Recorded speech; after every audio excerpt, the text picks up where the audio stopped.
കഞ്ചാവ് എന്ന് പറഞ്ഞ ലഹരി കൂടിയതിനെ ലഹരി അപകടങ്ങൾ നടക്കുന്നുണ്ട്. ഉണ്ടോ? സിഗരറ്റ് സുലഭമായിട്ട് അപകടങ്ങൾ നടക്കുന്നുണ്ട്. സുലഭമാക്കിയാലും നടക്കാൻ പോകുന്നത് ഇതൊക്കെ തന്നെയാണ്. ഇതിലെന്തൊരു മാറ്റം വരും? ഇത്രയും ഈ ലഹരിയെ ടൂ വീലറുമായിട്ട് കമ്പയർ ചെയ്തായിരുന്നു. ടൂ വീലർ ഓടിക്കുന്ന പോലെ നിയന്ത്രിതമായിട്ട് ലഹരി വിതരണം ചെയ്യുകയാണെങ്കിൽ പ്രശ്നമില്ലെന്ന് പറഞ്ഞു. അതിന് യോജിക്കുന്നുണ്ടോ? അയാൾ പറയുന്ന ലോജിക്ക് അല്ലെങ്കിൽ ഏത് സെൻസാന്നുള്ളത് നമുക്കൊന്ന് ചിന്തിച്ചാൽ മനസ്സിലാവും. അതായത് ഇത് കുറച്ചായിട്ട് ഇപ്പോൾ കൊടുത്തു കഴിഞ്ഞാൽ ആളുകൾ ചിലപ്പോൾ ഇപ്പോൾ നമ്മൾ പറയില്ലേ ഇവിടെ പല രീതിയിലുള്ള സ്ത്രീകൾക്കെതിരെയുള്ള അക്രമം നടക്കുന്നുണ്ട്, ബ്രോക്കൺസ് വന്നു കഴിഞ്ഞാൽ കുറേ മാറ്റം ഉണ്ടാവും നമ്മൾ പറയുന്നുണ്ട്. പക്ഷെ അതുപോലെ നമുക്ക് ആ പറഞ്ഞത് അങ്ങനെ എടുത്ത് ഡൈജസ്റ്റ് ചെയ്യാൻ എനിക്ക് പേഴ്സണലി പറ്റുന്നില്ല. ബിക്കോസ് എനിക്ക് അത്ര ഞാൻ ലഹരിയൊന്നും ഉപയോഗിക്കാത്തൊരു മനുഷ്യൻ. സോ എൻ്റെ മുന്നിൽ ഈ മദ്യശാല തുടങ്ങി വെച്ച പോലെ ഇപ്പോൾ നമ്മൾ തായ്ലാൻഡിലും പട്ടായാലൊക്കെ ഞാൻ പോയ സമയത്തൊക്കെ കണ്ടത് അവിടെയൊക്കെ ഈ സാധനം റോട്ടുമൊക്കെ ഇട്ട് വിൽക്കുന്നുണ്ട്. നമ്മുടെ നാട്ടിലാണ് അങ്ങനത്തെ ഒരു അവസ്ഥ എന്നുണ്ടെങ്കിൽ അത് കൈവിട്ട് പോകുന്ന രീതിയിലേക്ക് ഏറ്റവും പറയുന്നത് ഏറ്റവും അപകടകരമായി കണ്ടുപിടിച്ചാണ് ടൂ വീലർ എന്ന് പറയുന്നത്. അപ്പം അത് മനുഷ്യർ ഉപയോഗിക്കുന്നുണ്ട്. അത് പക്ഷേ അത് ഞാനിതിൻ്റെ ഫ്രഞ്ച് ഫ്രൈസ് മരിച്ച ആൾക്കാരുടെ എണ്ണല്ലേ കൂടുതൽ അല്ലേ? തോക്കുകൊണ്ട് വെടികൊണ്ട ആൾക്കാരുടെ എണ്ണമാണ് അവിടെ കൂടുതൽ. അല്ലെങ്കിൽ തോക്ക് വേണ്ടല്ലോ. അതൊക്കെ ആ ലോജിക്കാണ്. അല്ലാതെ അതിലൊന്നും ഈ പറഞ്ഞ പോലെ എനിക്ക് തോന്നില്ല. അതൊക്കെ അയാളുടെ ലോജിക്കാണ്. തിരിച്ച് ചോദ്യങ്ങൾ ചോദിക്കാൻ ഇങ്ങനത്തെ ചോദ്യങ്ങൾ ഉണ്ടെന്നുണ്ടെങ്കിൽ എനിക്കറിയില്ല ആയിട്ട് ഇത്തരം പറയുന്നത്. ഞാൻ ടു ബി ഓണസ്റ്റ് പറയാം, ഈ പറഞ്ഞ നമ്മുടെ ചിപ്സ് കഴിച്ചിട്ട് ഫ്രഞ്ച് ഫ്രൈസ് കഴിച്ചിട്ട് എത്രയോ പേർക്ക് പ്രശ്നങ്ങളുണ്ടാവുന്നുണ്ട്. തോക്കിന് അത്രത്തോളം പ്രശ്നമുണ്ട്. അത് കഴിച്ചിട്ട് തോക്ക് ലീഗലാക്കാൻ പറ്റും. മലയാളം മൂവി ഇൻഡസ്ട്രിയിലെ ഈ ലഹരിയുടെ ഉപയോഗം അതായത് അത് ഉണ്ടെങ്കിൽ അഭിനയിക്കാൻ പറ്റുമെന്ന് പറയുന്നുണ്ട്. അത് പറയുന്നുണ്ട്. അത് ചില ആളുകൾ പറയുന്നുണ്ട്. അത് ശ്രീനാഥ് ബാസി പോലെയുള്ള ആളുകളാണ് പറയുന്നത്. അത് ഉണ്ടെങ്കിൽ അഭിനയിക്കാൻ പറ്റുമെന്ന് പറയുന്നത്. ഡയറക്ടർ അടുത്ത് പറഞ്ഞിട്ടുണ്ടെന്ന്. ശ്രീനാഥ് ബാസി ഡയറക്ടർ എടുത്തു അല്ല, ഡയറക്ടർ ഇല്ലാത്ത സമയത്ത് അയാളുടെ അവിടെ ഉണ്ടായിരുന്ന സെറ്റിൽ ഒരാളുടെ അടുത്ത് ലഹരി ആവശ്യപ്പെട്ടു എന്ന് പറഞ്ഞു അല്ലേ? ഡയറക്റ്റാണോ പറഞ്ഞത്? പിന്നെ എടാ ഇതിനൊന്നും ഒരു ക്ലാരിറ്റി ഇല്ല. ഇപ്പോൾ ഡയറക്റ്റ് ഡീൽ നടക്കുന്നുണ്ടാവാം. ഈ സിനിമയിലേക്ക് ലഹരി വരുന്നതിൻ്റെ ഡയറക്റ്റ് ഡീൽ എങ്ങനെയാണ് വരുന്നത്? സിനിമാ സെറ്റിലുള്ള ഏറ്റവും താഴെക്കടയിൽ ജോലി ചെയ്യുന്ന ആളുകളെ യൂസ് ചെയ്തിട്ടാണ് ഇവർ പെഡ്ലിങ് നടത്തുന്നത്. അവരിലൂടെ 2, 3, 4 കൈ പറഞ്ഞിട്ടാണ് ഒരു ആക്ടറിനും ആക്ട്രസിൻ്റെ ഒരു ചീഫ് ടെക്നീഷ്യൻ്റെ കയ്യിലോ ലഹരി എത്തുന്നത്. പിടിക്കപ്പെടുമ്പോൾ ആരാ പിടിക്കപ്പെടുന്നത്? ഏതെങ്കിലും സെറ്റിൽ ലൈറ്റ് ബോയോ ചായ കൊടുക്കുന്ന ഒരാളോ അങ്ങനത്തെ ആളുകളെ പിടിക്കപ്പെടുന്നുള്ളൂ. കാരണം അവരിൽ നിൽക്കും, അവർ പേടിച്ചിട്ട് പുറത്ത് പറയൂല. അല്ലാതെ ഏതെങ്കിലും ആരെങ്കിലും കാര്യത്തിനും തോന്നുന്നുണ്ടോ? ഈ ഷൈൻ ടോമും മറ്റൊരു ലൈസൻസ് IP പറഞ്ഞ ഒരു നാട്ടിൽ കൊടുത്തൊരവസ്ഥയിലാണ്. അവർ ചിലപ്പോൾ നേരിട്ട് ഡീൽ ചെയ്യുന്നുണ്ടാവും. അല്ലാതെ ഏതെങ്കിലും ഒരു നടനോ നടിയോ ഒരു ഡയറക്ടറോ ഒരു ചീഫ് ടെക്നീഷ്യനോ ഒരു ലഹരി സംഘവുമായിട്ട് ഡയറക്റ്റ് ഡീൽ ഉണ്ടാവും എന്നുള്ളത് അവർ മെയിൻറ്റെയിൻ ചെയ്യും. അത്ര പൊട്ടന്മാരും മണ്ടന്മാരും അല്ല. ഇതിലൊക്കെ പെടുന്നതും അല്ലെങ്കിൽ പെട്ടിട്ടുള്ളതും ഒക്കെ എടുത്ത് ഈ അടുത്ത കാലത്ത് എത്ര സിനിമ റിലേറ്റഡ് ആയിട്ടുള്ള ആളുകൾ കൂടി അവരാരെങ്കിലും ഏതെങ്കിലും നടന്ന നടിയുടെ പേര് പറഞ്ഞു. അല്ല, സായി വിശ്വസിക്കുന്നുണ്ട് പല ഈ മലയാളത്തിലെ പ്രമുഖർ ഇതിൽ പിന്നിലുണ്ട്, അങ്ങനെ ഉപയോഗിക്കുന്ന ആളുകൾ ഇതിലുണ്ട്. ഞാൻ ആരെയും കണ്ടിട്ടില്ല ഉപയോഗിക്കുന്നതായിട്ട്.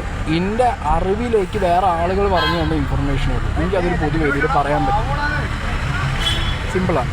ഇപ്പോൾ ഈ ബ്രോ പറഞ്ഞില്ലേ ഒറ്റയടിക്ക് ശ്രീനാഥ് ബാസി ഉപയോഗിക്കുന്നതാണ്. അങ്ങനെ നമുക്ക് ബ്ലഫായിട്ടൊരു കാര്യം പറയാൻ പറ്റില്ല. പലരും ഇങ്ങനെ പറഞ്ഞ് നമ്മൾ കേട്ടിട്ടുണ്ട്. പക്ഷെ അത് ആര് എന്തെന്നുള്ളതൊന്നും നമുക്ക് നമ്മളുടെ ഒരു പ്രൂഫോ കാര്യങ്ങളോ നമ്മളെ കണ്ണിന് മുന്നിൽ നടക്കാൻ നമ്മളങ്ങനെ പറയും. അല്ലെങ്കിൽ പിന്നെ ശ്രീനാഥ് ബാസിനെയൊക്കെ പിടിച്ച പോലെ അല്ലെങ്കിൽ ഇപ്പോൾ ഷൈൻ ടോം ചാക്കാനും പിടിച്ച പോലെ നഖവും മുടിയൊക്കെ ആയിട്ട് പിടിക്കണം എന്നാൽ നടക്കും. അല്ലാത്ത പക്ഷെ അങ്ങനെ പറയാൻ പറ്റും. ഇതുപോലെ ലഹരിക്ക് ഉപയോഗിച്ച് നാളെ എന്നെ ശാന്തിയുള്ള ദിനേശ് പറയും. ഞാനോ ഈ ഷൈനെ പോലുള്ള അല്ലെങ്കിൽ മറ്റു നടന്മാരൊക്കെ പോലെ ലഹരി ഉപയോഗിച്ച് അല്ലെങ്കിൽ ഇതിൻ്റെ ആസ്പദമായി ശിക്ഷിക്കപ്പെടുന്ന കേസ് വരുന്നത് ഇവരൊക്കെ ഇനി വരുന്ന സിനിമകളിൽ അഭിനയിപ്പിക്കുന്നത് എന്താണ്?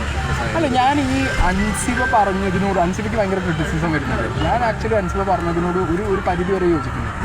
കാരണം അവർക്ക് ഒരു ചാൻസ് കൊടുക്കണം. കാരണം അവിടെ കള്ളനും കൊലപാതകനും പീഡകനും വരെ ചാൻസ് കിട്ടുന്നുണ്ട് അല്ലേ? ഇവർക്കൊരു ചാൻസ് കൊടുക്കണം സൊസൈറ്റി. വേണ്ടാന്ന് ഞാൻ ഒരിക്കലും പറയുന്നില്ല. ചാൻസ് കൊടുക്കുമ്പോൾ അത് കൃത്യമായി മോഡറേറ്റ് ചെയ്യാൻ പറ്റും. AMMA അസോസിയേഷൻ അങ്ങനെ ഒരു ചാൻസ് അവരുടെ ഒരു അംഗത്തിന് കൊടുക്കാൻ തോന്നിക്കഴിഞ്ഞാൽ അവർക്ക് കൊടുക്കാൻ പറ്റണം. അത് ട്രാക്ക് ചെയ്യാൻ പറ്റണം, അത് മോണിറ്റർ ചെയ്യാൻ പറ്റും.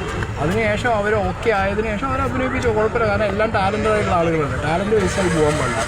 അത് ചെയ്യാൻ പറ്റണം. അത് വാക്കിൽ മാത്രം ഒതുങ്ങി പോകരുത്. ഇപ്പോൾ സായിൻ്റെ പുതിയ പടം വരികയാണ്. എല്ലപ്പോഴും പടം ചെയ്യാൻ പോവുകയാണ് സായി ഒരു ടീമായിട്ട്. കിക്കിൻ്റെ ഒരു പടം വരുന്നുണ്ട്. അപ്പോൾ ഈ കിക്കിൻ്റെ ഈ പടത്തിൽ ലഹരി ഉപയോഗിക്കില്ല അല്ലെങ്കിൽ ലഹരിയുള്ള ആൾക്കാരെങ്ങനെ ഈ സിനിമയിലേക്ക് അഭിനയിപ്പിക്കില്ല, അങ്ങനെ എന്തെങ്കിലും ലഹരിക്കെതിരെ ഒരു ബോധവൽക്കരണം നമുക്ക് പറയാൻ പറ്റില്ല.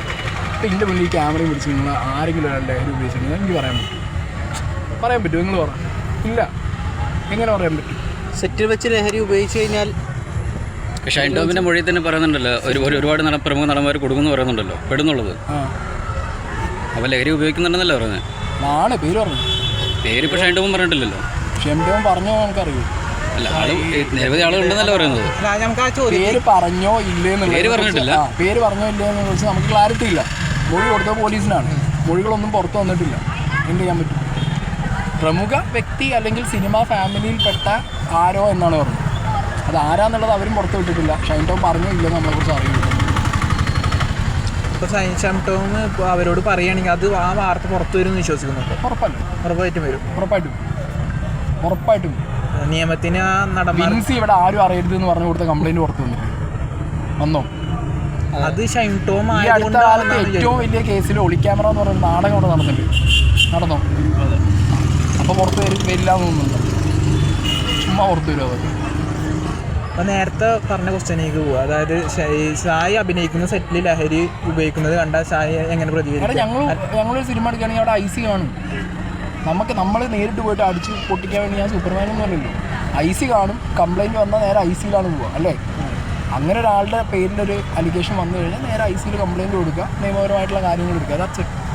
അല്ലാതെ നമുക്ക് പറയാൻ പറ്റും നമ്മൾ ആരെയും അടുപ്പിക്കില്ല, ആരെയും നമ്മൾ ഉൾക്കൊള്ളിക്കില്ല, നമുക്ക് പറയാൻ പറ്റും.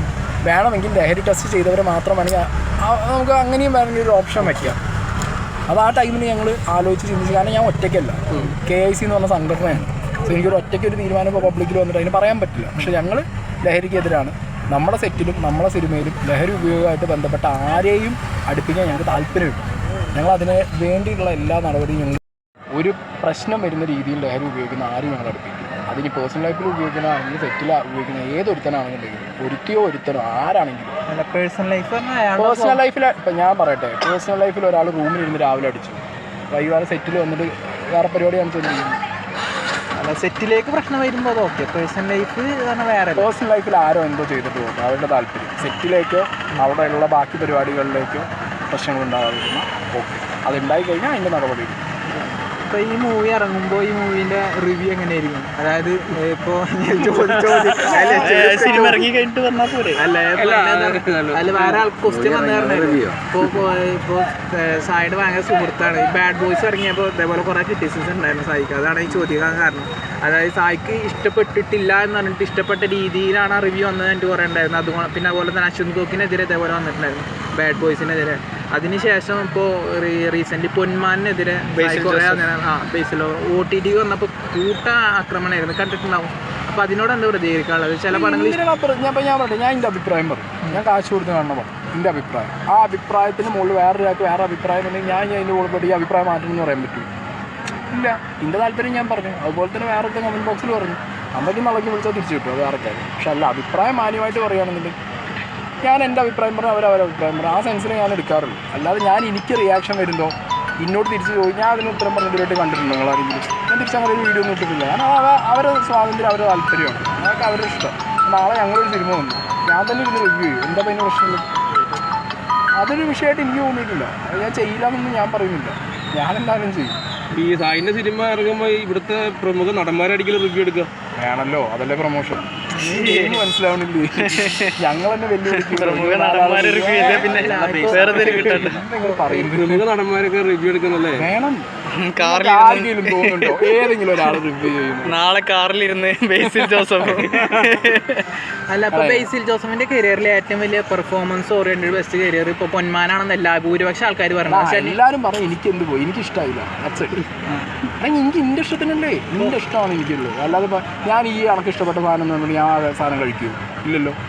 എനിക്ക് ഇഷ്ടപ്പെട്ട സാധനം എൻ്റെ വായിൽ കുത്തിത്തിരി തിന്നു കഴിക്കില്ലല്ലോ. സിമ്പിൾ, അത്രേ ഉള്ളൂ. എനിക്ക് ഇഷ്ടപ്പെട്ടില്ല. ഇപ്പോഴും ആ നിലപാടിൽ പൈങ്കിളി OTT ഇറങ്ങിയപ്പോഴേ ഭയങ്കര രീതിയിലുള്ള ട്രോളുകൾ കാര്യങ്ങളൊക്കെ ഇപ്പോൾ അനുസരിക്കും. അതുപോലെ തന്നെ അതിൽ മറ്റു നടന്മാർക്കൊക്കെ വരുന്നുണ്ട്. അത് നല്ല ഇഷ്ടപ്പെട്ടു.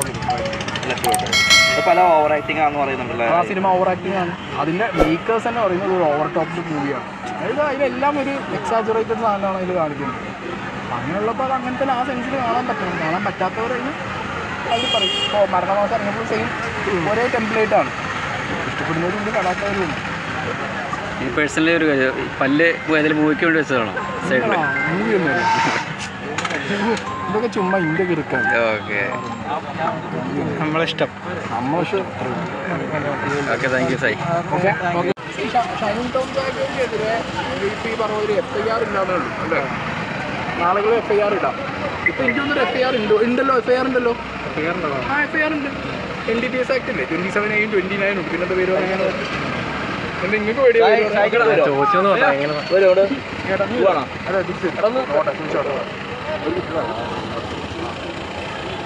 അതെ